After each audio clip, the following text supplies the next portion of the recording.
So good day everyone, I am Ivy Marie Nieves and I will be discussing about kinds of arts painting. So we have here oil painting, acrylic painting, watercolor painting, gouache painting, pastel painting, tempera painting, fresco painting, encaustic painting, and mixed media. So first is oil painting.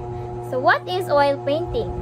The most traditional and versatile medium, oil paint is made from pigments mixed with lensed oil. It is known for its rich colors, durability, and ability to be layered and blended. So ang oil painting is a way of creating of using oil-based paints. Like for example, take a look at this picture. This picture is made from oil painting. So this is the popular painting in the universe. Yeah. So this is a popular painting. This was called Starry Night. I know some of you know this because this is a popular painting and this is made from oil painting. Next is we have here acrylic painting. So a relatively new medium acrylic paint is with a water-based and fast-drying. It is versatile and can be used on a variety of surfaces. So, take a look at this picture. This is the example of acrylic painting. So, ang acrylic painting is a popular art technique that uses acrylic paints. Familiar mo atong paint siya nga mura ganing isod siya og ganing like triangle iyahang kaning sudlanan, and then color ni siya more siya highlight para pa-highlight sa color. Yeah, and this is very attractive gamiton ang acrylic painting. So next is we have here watercolor painting. Watercolor painting, a transparent and water-soluble medium. Watercolor paint is often used for landscape and still lifes. So, ang watercolor painting is very common na jud because like it's kaning pag elementary na ko, I am using kaning watercolor painting. So, I know some of you use this watercolor painting. And watercolor painting is mixed with water. Yes, and this is nice. Next is gouache painting. So what is gouache painting? Gouache painting is similar to watercolor.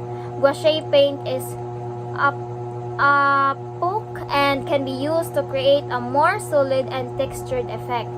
So ang gouache painting is kuan lang siya, mas more on kaning nindot siya og texture kaysa sa katuang watercolor painting. Kaya ang watercolor painting is kaning kuan raman kayo, dili man kayo light ang color niya, no, di ba? Nakagamit naman jud ta og watercolor, dili kayo siya kuan aning bright tan-awon ang kuan. Kani siya is kaning ang color jud sa imuhang gipaint is very very amazing. Like love for its bright colors, kani makita jud nimo ang kahayag sa imuhang painting. So this made from colors mixed with water and binding agent. So mo na siya ang gouache painting. Next is we have here pastel painting. A soft chalk-like medium, pastel paint is often used for portraits and landscapes. I know some of you are using pastel painting, right? When we make some poster or any kinds of kaning art, is we use pastel painting because this is so very easy to use. Like me, I am using this one. Like kanin siya is soft stick color called pastel. Kanang gamay mo ra po siya og color la kaning crayons, but kaning mas nindot jud siya og kaning outcomes kung ang pastel imuhang gamiton. The next is we have here tempera painting. So an egg-based medium that is often used for religious art. So take a look at this picture. This is Like, ang tempera painting is a fast drying. Dali ra siya mauga nga kuan nga painting. Like, kaning made po siya og kaning egg yolk or water base. I-mix siya sa imuhang color is very peaceful ang outcome niya sa imuhang pagpainting. Mo ni siyang ginayuse sa mga kaning religious art, which is tempera painting. Next is we have fresco painting, a technique of painting on wet plaster that is often used for large scales or murals. So, I know some of you, kuan naman no, nakakita na og mga painting sa mga ceiling, painting sa mga walls. So, ang fresco painting is mo ni siya ang gamiton nato to paint sa mga walls, to paint sa mga ceiling, especially sa museum, makita na nato siya nga nakapaint siya sa atuang ceiling. That's what we call fresco painting. Next is we have here an acoustic painting, a wax-based medium that is often used for abstract and experience art. So ang kaning encaustic painting, this is a technique hot wax to create art. Ang iyahang gimade po siya is colored with gimix po siya sa beeswax, and this is the outcomes of the encaustic painting. Take a look at this picture. Mo ni siyang outcomes sa encaustic paintings. So very conrajud siya ang kaniyang encaustic painting is nindot siya og kaning outcomes. Yeah. Next, we have here media, mixed media, a combination of different mediums such as oil, acrylic, and collage. So, mo na siya mixed media is mga combine siya different materials and methods in one artwork. Like for example, paint, paper fabric, photographs, even found objects. Mo na siyang mixed media. So next is elements of painting. So elements of painting, the elements of painting are the basic building blocks and that artists use to create their works. They're essential for understanding and analyzing a painting's composition and meaning. So we have here the visual elements line, a path created by connecting points, lines, straight, curve, horizontal, and vertical or diagonal. So take a look at this picture. We have different lines, diba? We have slanting line, we have curve. Ano siya mga examples sa visual elements line. So next is we have here a shape. Shape is very important in arts. A closed area different by lines, shape can be geometric or organic. So, ang geometric is kaning mga circles, mga triangles, mga squares, mo na siya ang geometric. Ang shape di ay kailangan siya two-dimensional area, which is the geometric and the organic. Ang geometric is the squares, circle, and triangles. An organic sad case ka ng mga irregular forms like curve, mangingan na siya. Mo na siya ang shape. Familiar mismo. Next is we have here a form. This is important in arts too. So the three-dimensional appearance of an object, it can be created through shading, perspective, or the illusion of depth. So ang form mo na siya, makita na to sa picture. This is shading, right? Maka-form ta og kaning any kinds of formation na gigamit na to is shading lang, right? Mura na siya og kaning awang picture kay illusion. Like mura siya og nag-face diri kay ang pika size is a dark and ang pikas is a light. So this is what we called form. Next is we have here the color.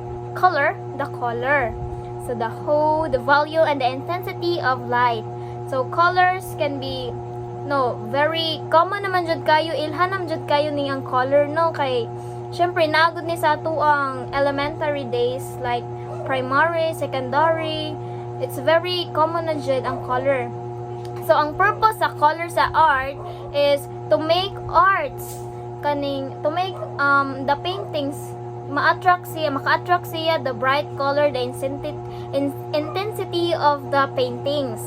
Mala siya naka-attract jud siya nga nindot jud na color nga tuang paintings. And next is we have here the texture. So texture, the surface quality of an object such as rough, smooth, or soft. Texture can be created through the use of brush strokes, techniques, or materials. So ang texture is makuan pud nimo ang texture sa imong paintings is kaning isa na ma-use pud nimo siya because example, like for example, soft texture. Imuhang kuan mabagay ra ba? Example ang usang texture sa usa is kaning rough. Mabagay ra siya sa imuhang paintings. Next is we have here the value. The lightness or darkness of a color.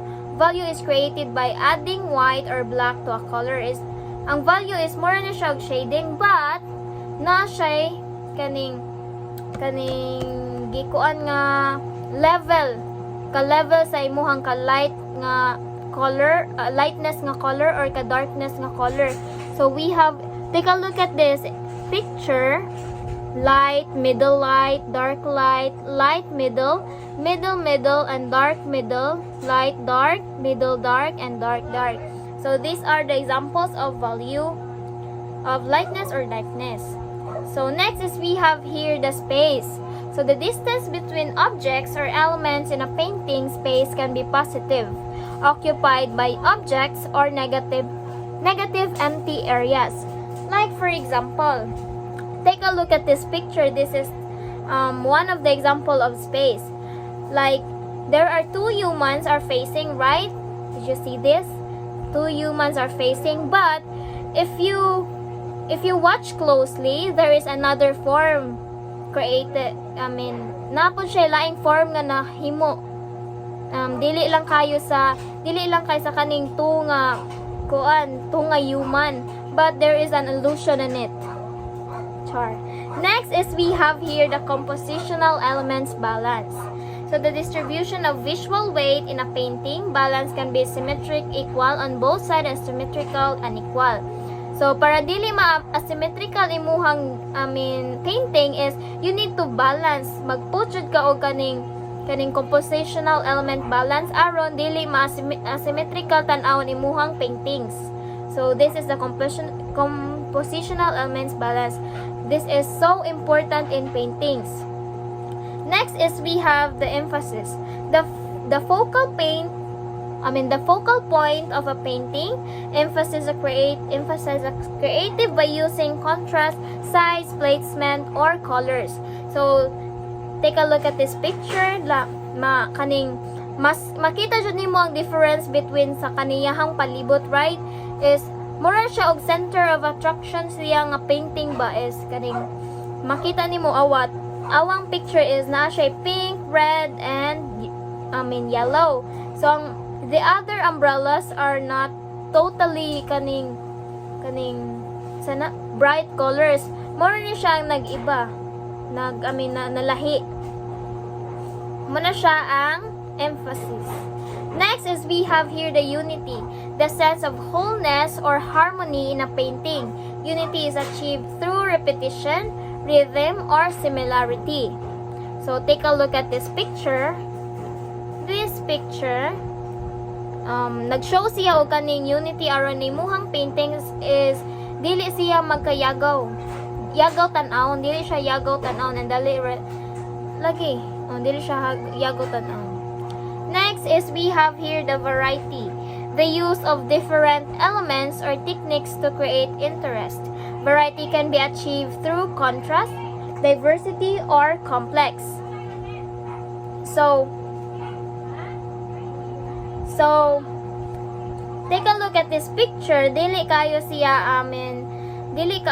kaning sakto lang ang contrast niya. Dili kayo palabian kapag ka orange, dili kayo palabian kapag ka yellow. Aron dali ra siya masabtan sa mga viewers imong paintings. And also nindot attractive siya tan-awon. So that's all. Thank you.